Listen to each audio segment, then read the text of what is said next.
ॐ चाम्पेयगौरार्धशरीरिकायै कर्पूरगौरार्धशरीरिकाय धम्मिल्लकायै च जटाधराय नमः शिवायै च नमः शिवाय कस्तूरिका कुङ्कुमचर्चितायै चितारजः पुञ्जविचर्चिताय कृतस्मरायै विकृतस्मराय नमः शिवायै च नमः शिवाय झणत्क्वणत्कङ्कणनूपुरायै पादाब्जराजत्फणिनूपुराय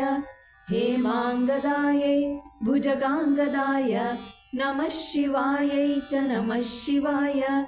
विशालनीलोत्पललोचनायै विकासिपङ्केरुहलोचनाय समेक्षणायै विषमेक्षणाय नमः शिवायै च नमः शिवाय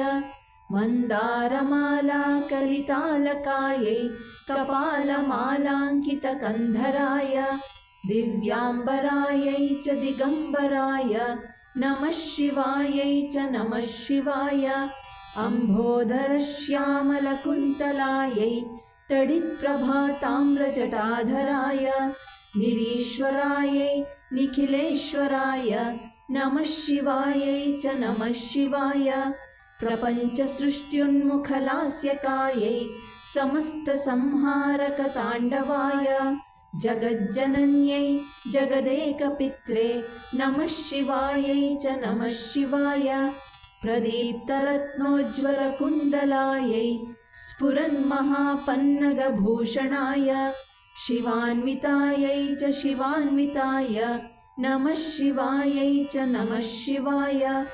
एतत्पठेदष्टकमिष्टदं यो भक्त्या समान्यो भुवि दीर्घजीवी प्राप्नोति सौभाग्यमनन्तकालं भूयात् सदा तस्य समस्तसिद्धिः इति श्रीमच्छङ्कराचार्यविरचितम् अर्धनारीश्वरस्तोत्रं सम्पूर्णम्।